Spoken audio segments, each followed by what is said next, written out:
mayibonge inkosi. uThixo xolo makabe nathi. Indidi zamaqondo ekuthethwa ngazo apha zintathu.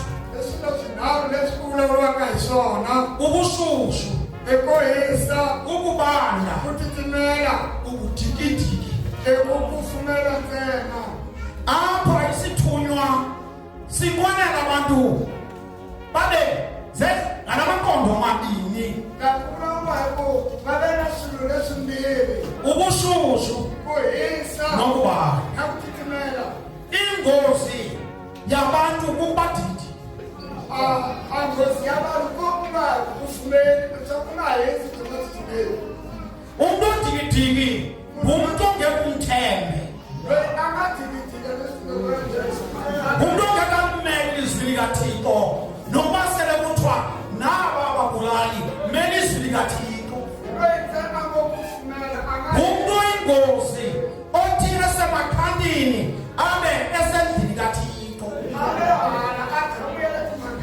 Udikidiki lomuntu Ewakufumela mbili. uba ngaba ngumuntu omtsha umuntu othi eseziphatini abe senkonzweni kaThixo.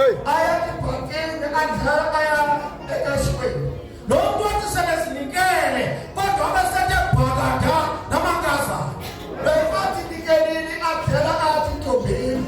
Kunjalo nje nefoni yakhe noma ungayiboleka ubalekela uzophula. Ambifana yelo kwenda moto kumakolita thobeka. Ngoba nefoni yakhe igolile. Ngafana ye ayibhasa. Lo muntu obudikidiki endlini kaThixo akameli nto. Owakufumela ngayibelanga diyiso. Umuntu odikidiki uyingozi ekonzweni.